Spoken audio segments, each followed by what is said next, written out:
네, 사무엘하 14장 오늘 말씀 살펴봅니다.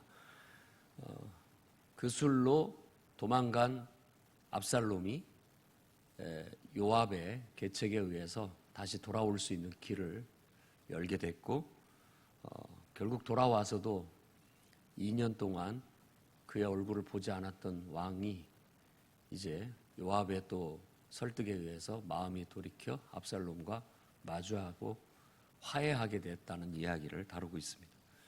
우리도 그 왕가의 이야기, 왕실의 이야기는 항상 흥미진진합니다. 그래서 사람들의 입에 항상 오르내리게 돼 있습니다. 그리고 원래 이 복음이라는 말도 유앙겔리온이라고 하는 그 헬라의 그런 어떤 기쁜 소식도 항상 왕실의 소식이 기쁜 소식입니다. 왕실에서 누가 결혼을 한다든지 또 아기를 낳았다든지 이랬을 때 전령들이 각계 가서 우리로 말하자면 방을 붙이듯이 가서 이렇게 알리는 것을 복음을 전한다, 이렇게 얘기를 했던 것입니다. 왕실의 이야기는 항상 흥미진진해 가지고 또 무슨 일이 없나 듣고 싶은, 마치 보고 싶은 드라마를 기다리는 것 같은, 어떻게 될까 하는 그런 흥미진진한 이야기를 담고 있는 겁니다. 오늘은 이제 그런 느낌을 주는 본문의 말씀인데, 일단 왕이 압살롬을 그리워합니다. 왕의 두 가지 마음을 오늘 읽을 수가 있어야 됩니다. 다윗 왕은 그래도 이제 서열 세 번째였지만은 앞에 자식들이 다 죽고 없으니까 이제 그가 왕세자가 될 사람은 이제 압살롬 차례예요.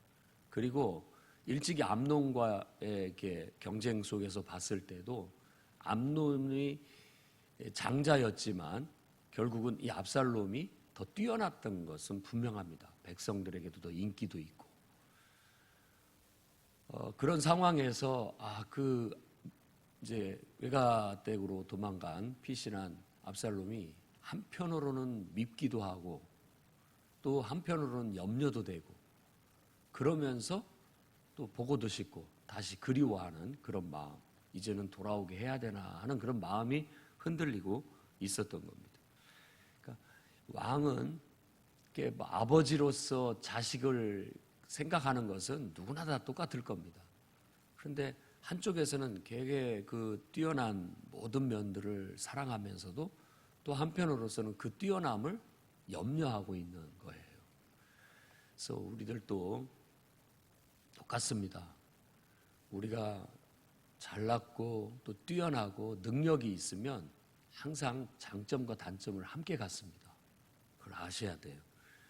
우리 스스로가 자기를 알고 겸손해지지 않게 된다면 자신의 뛰어남이 오히려 자기에게 해가 돼서 자기를 찌르는 칼이 될 수도 있다는 걸, 그걸 아는 사람이 겸손한 사람입니다. 근데 그걸 모르면 거처없이 그걸 가지고 날뛰다 보면 결국은 그것이 자기를 죽이는 독이 되는 경우들이 많이 있습니다. 그래서 여러분들도 인생을 살아가는 데 있어서, 처세에 있어서 지혜로움을 배울 수 있기를 바랍니다. 나의 뛰어남과 나의 훌륭함은 그만큼의 그늘을 항상 가지고 있다는 것, 그걸 알면 우리들이 언제든지 너무나 지나치게 자기를 내세우거나 또 잘난 체하거나 교만해지지 않고 그것들을 잘 절제할 줄 알고 또 선용할 줄 알아서 해가 되지 않게 될 겁니다. 그게 아버지의 염려였고 어찌 보면 하나님도 똑같은 염려를 하고 계시는 겁니다. 그러니까 아버지의 마음이라는 것은 그렇게 보이게 돼 있어요. 아버지의 마음을 품는 것은 하나님의 마음을 품는 것과도 같습니다. 여러분들이 다 이제 커서 장성해서 부모가 되어 보니까 그 자식의 그냥 보이잖아요. 그 어떤 성격인지도 알고, 특히나 내 자식은 더 단점들이 잘 보입니다. 장점도 보이지만 그것 때문에 걱정도 되고 염려도 되고 그런 게 사실이거든요. 근데 정작 본인은 잘 모르는 거죠. 그러니까 잔소리를 하게 되고 늘 100번을 말해도 귀등으로도 잘 안 듣는 경우들이 많이 생깁니다. 그냥 늘 하는 소리려니 이렇게 하는 거죠. 나중에 결혼해서 자기도 자식을 낳아서 키워보다 보면 자기의 단점을 그대로 가진 자식이 그렇게 미울 수 있어요. 어쩌면. 그러니까 어떻게 보면 이 압살롬도 다윗 왕의 분신처럼 보일지도 모릅니다. 그동안 자기는 자기가 온전하고 자기가 잘난 줄 알고 이렇게 살아왔는데 인생을 살다 보니까 그것이 다 장점만이 아니라 단점이라는 것도 알게 됐던 것이죠. 그런데 아직 철없는 한 아이가 너무나도 좋은 것들을, 장점들을 많이 가지고 있는데 그 장점들을 주체하지 못하고 있는 모습을 보는 거예요. 미숙한 압살롬을 보는 것 때문에 염려해요. 앞에 내세우자니 충분한 능력이 있는데도 불구하고 염려가 돼요. 그것 때문에 해가 될까 싶어서. 그 다윗 왕의 마음이 바로 그런 겁니다. 그러니까 데려오고는 싶지만 또 한편에서 걱정이 돼서 데려오지를 못하는 그런 마음이 있을 때, 그때 그 마음을 헤아린 요압이, 요압은 이 다윗 왕과는 뗄래야 뗄 수 없는 필요악 이런 존재입니다. 없으면 안 되는 존재예요. 그런데 또 그 사람 때문에 힘들어요. 그게 지금 이 다윗 왕과 요압의 관계가 그렇게 이어져 가는 거예요. 그럼에도 불구하고 다윗 왕이 훌륭한 것은 그런 걸 알고 그 사람을 끝까지 품고 간다라는 것이 지도자로서의 훌륭한 면인 것 같습니다. 언제든지 이 압살롬이, 요압이 보여주는 인간성은 왕의 모든 일에 개입을 합니다. 그리고 왕이 하지 못하는 그런 일들을 다 처리를 해줘요. 그러니까 왕은 참아 못하는 일들이 있잖아요. 직접 그런 일들을 악역을 다 해주는 거죠. 그런 일들을 해줌으로써 다윗 왕의 가려운 부분들을 긁어주고 어떻게 보면 실질적인 필요를 채워주는데, 그걸 하는 데 있어서 좀 뭐라고 할까요? 그게 악역이에요, 악역. 그러다 보니까 요압은 항상 어떻게 보면 미움을 받는 역할을 그냥 알아서 다 해버리죠. 이번에도 드고아의 한 여인, 아마 소문을 들어서 아마 알았으리라 생각을 합니다. 요압도 훌륭한 장군이고 또 그의 고향집에서 멀리 떨어져 있지 않은 근처에 있는 마을이 바로 드고아였는데, 그 드고아의 여인에 대해서 알게 되었고 그 여인을 이용하면 되겠다 싶어가지고 그 여인을 데려온 거예요. 그 여인의 처지는 두 아들이 있는데 두 아들이 어떻게 들에 싸우다가 한 아들을 쳐서 죽였어요. 그런 불행한 아들인데, 근데 주민이 다 쫓아와가지고 그 아들놈 내놔라, 나머지 어떻게 형제를 쳐 죽이느냐, 그놈도 죽여야 된다라고 하는데, 나는 과부고 그 입장에서 내가 이 아들을 내어줘야 됩니까? 말아야 됩니까? 이런 상황에 있는 여인이 딱 적합했던 거예요. 그 여인을 데려다가 이제 지금으로 말하자면 신문고 제도죠. 왕 앞에 가서 재판을 받는 거예요. 판결을. 자기의 이 사정을 아뢰고 판결을 내려달라고. 솔로몬도 그 위대한 판결을 내렸던 게 바로 그런 상황이었던 거죠. 요압 장군이 이미 된 사람이기 때문에 왕 앞에 가기까지는 어렵지 않았을 겁니다. 그래서 왕 앞에 가서 그 사실을 이렇게 얘기하니까 왕은 원래 의롭고 정의로운 사람이라 그 얘기를 탁 듣고는 그 과부의 딱한 심정을 이해하고 그 아들을 죽이지 못하도록 내가 손 써주겠다. 그래도 그 과부의 바람은 그 아들이라도 살려서 대를 이어가야 되는데, 죄를 지었다고 결국 그 아들마저 죽이면은 대는 끊기게 되고 이게 되겠습니까? 라고 말하자, 내가 보호해 줄 테니까 절대 죽게 내버려 두지 않겠다. 만일 그를 죽이려는 사람이 있다면 내가 가만두지 않겠다. 이런 식으로 판결을 내려줍니다.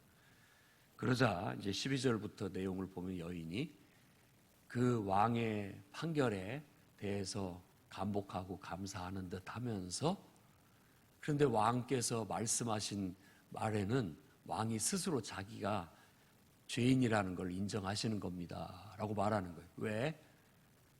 왕자는 용서하지 못하고 왜 데려오지 못하십니까? 라고 이제 자신이 그 이야기를 하고 찾아온 이야기를 밝히게 되는 거예요. 그러니까 그러면서 덧붙이는 말이 백성들은 압살롬을 굉장히 좋아하고 그가 언제 돌아오나 늘 바라고 있습니다 라는 말을 해주게 되는 겁니다. 지금 어려운 표현으로 썼지만 그 얘기를 하고 있는 거예요. 저도 이 말씀을 읽다 보면 무슨 얘기를 하려는 거야 이 여인이 하는 걸 이렇게 곰곰이 잘 따져보면 이 13절에 그러면 어찌하여 왕께서 하나님의 백성에게 대하여 이 같은 생각을 하셨나이까. 그러니까 백성들한테는 이렇게 판결을 내려주시면서 이런 말이에요. 이 말씀을 하심으로 왕께서 죄 있는 사람 같이 되심은, 그렇다면 왜 왕은 그렇게 하지 않습니까? 라는 말입니다. 자기는 그렇게 말을 하면서 다른 사람은 그렇게 하라고 가르치면서 왜 자기는 정작 그렇게 행동하지 못하십니까? 라는 거죠. 그것은 곧 내쫓긴 자를 왕께서 집으로 돌아오게 하지 아니하심입니다. 왕자 압살롬을 왜 오도록 집으로 돌아오지 못하도록 하고 계십니까? 라고 지적을 하게 된 겁니다. 그러면서 이제 여러 가지 설득을 더하는데,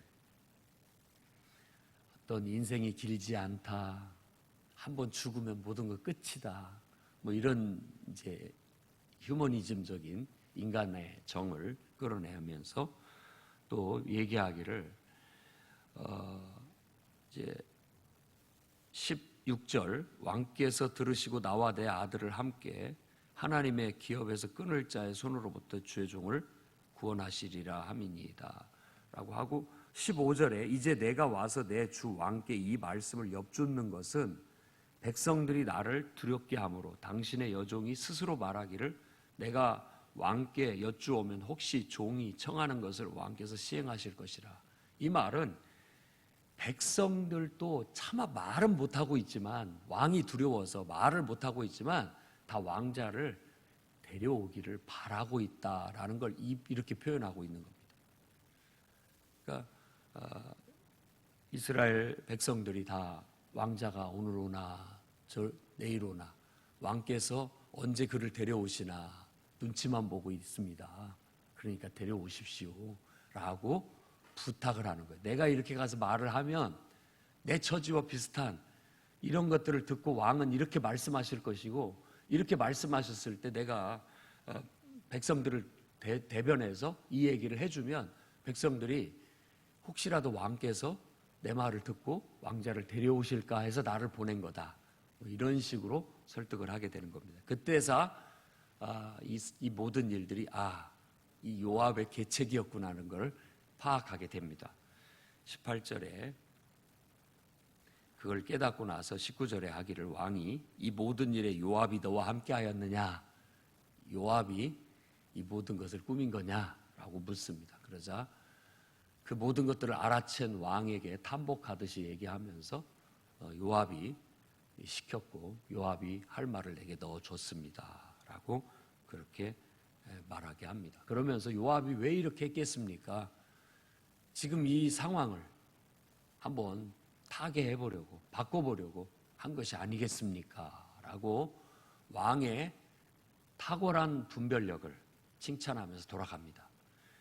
그 계책이 그대로 통하게 됐고, 왕은 요압을 불러 가서 압살롬을 그술 땅에 가서 데려와라 하고 데려오게 된 겁니다. 데려는 오되 그의 집으로 가게 하고 내 얼굴을 보지 못하게 해라 라고 했던 겁니다. 그러니까 데리고는 왔지만 그를 직접 대면하지는 않습니다. 2년 동안을 집에서 기다렸던 압살롬이 이제 여기에서는 이 25절부터 나머지 마지막 절까지는 우리는 이 압살롬의 성격을 읽어내야 됩니다. 여기에서는 요압의 성격도 있고 압살롬의 성격도 있는데, 이 압살롬은 굉장히 아름다운 온전한 용모, 지금으로 말하자면 완전 연예인이에요. 연예인. 그래서 백성들이 그에 대해서 호감을 갖고 있고 그의 인기가 상당히 많다라는 걸 보여주고 있는 겁니다. 짧게. 그리고 아들 셋과 딸 하나를 낳았다라고 얘기하고, 특히 그의 그 아름다움은 용모도 아주 완벽한, 머리에서부터 발끝까지 그냥 완벽한 몸매, 완벽한 모습이지만 특히 그 머릿결은 모든 사람이 아주 부러워할 만큼 탐나는 머릿결을 가지고 있다라고 얘기했어요. 예, 바람의 전설의 그 브래드 피트인가요? 그런 용모를 가진 사람입니다. 아주 매력적이어서 백성들이 볼 때 왕자님을 거의 모두가 다 호감을 갖고 바라보고 너무나 다 좋아할 만한 그런 사람이었다는 걸 말합니다. 그 다음에 압살롬이 2년 동안을 자기 집에 칩거하면서 왕을 뽑지 못하니까 마음이 답답합니다. 요압을 불러서 그걸 좀 어떻게 좀 손을 써보도록 하려고 부르니까 2번 불러도 오지 않습니다. 요압이 나서지를 않은 것이죠. 근데 압살롬이 가만히 있을 사람이 아니에요. 요압의 밭에다 가서 불을 질러라. 그래서 불을 질러버린 거예요. 그것 때문에 찾아옵니다. 너 왜 내 밭에다 불 질렀느냐? 라고 하자. 나를 왜 오게 했느냐? 차라리 거기 있게 두지 왜 나를 불러들였느냐 네가? 왕을 뵙지도 못할 것을 왜 불러와? 차라리 나 죽으면 죽었지 이렇게는 못 살겠다. 당장 나를 왕 앞에 데리고 가라 라고 그렇게 말하게 됩니다. 요압이 왕을 설득하고 압살롬이 왕과 만나게 된다라는 얘기입니다. 보리밭에다가, 추수를 앞둔 보리밭에다가 불을 질러서라도 자기의 어떤 목적을 달성하려는 성격이 바로 압살롬입니다. 이 모습을 보면서 이야, 이놈이 앞으로 큰 일을 저지를 놈이구나 라는 걸 알 수 있는 거예요. 하나를 보면 열을 아는 겁니다. 무서운 사람이에요. 무서운 사람. 굉장히 똑똑하고 또 용모도 빼어나고 용감하고 당당하고 그야말로 왕으로서 어떻게 보면 굉장히 훌륭한 모습인데 그 왕이 염려하는 게 바로 그겁니다. 이 애가 뭔가 큰 일을 저지를 것 같은 불안함이 들을 안고 있는 아이였던 거예요. 압살롬의 그 성격을 우리는 한번 곰곰이 생각해 봐야 되겠고, 전체적으로 저는 이 말씀 속에서 사람이 무엇 때문에 움직이는가라고 한다면 가만히 보면 이제 어떤 자신의 이기적인 욕망이나 개인적인 그런 어떤 이해관계, 이것이 사람을 움직이게 만드는 겁니다. 요압이 움직이는 이유는 바로 거기에 있었던 거고, 압살롬이 보리밭에 불을 지른 것도 바로 그것 때문에 그와 같은 일들을 벌이게 되는 거예요. 그래서 어떤 인간이 어떤 자기의 개인적인 이기적인 이해관계에 얽히고 또 이기적인 욕망에 사로잡히면은 그거 어떤 그 목적을 이루기 위해서는 무슨 짓도 할 수 있다. 어떤 그런 인간의 본성을 이 말씀 속에서 보여주고 있는 것 같아요. 왕실의 이야기지만 우리네 삶의 이야기입니다. 우리들도 뭔가에 집착을 하고 뭔가 이해관계에 얽히면 그걸 어떻게든지 해결하기 위한 술수, 음모, 이런 것들은 아주 비상하게 머리가 돌아갑니다. 그리고 때로는 압살롬이 보리밭에 불 지르는 같은 그런 일들을 한 번씩 저지르고 삽니다. 그래야 문제가 해결된다고 생각해요. 그로 인하여서 여러 가지 인생의 복잡한 문제들이 발생되고 있다는 걸 우리는 알 수 있습니다.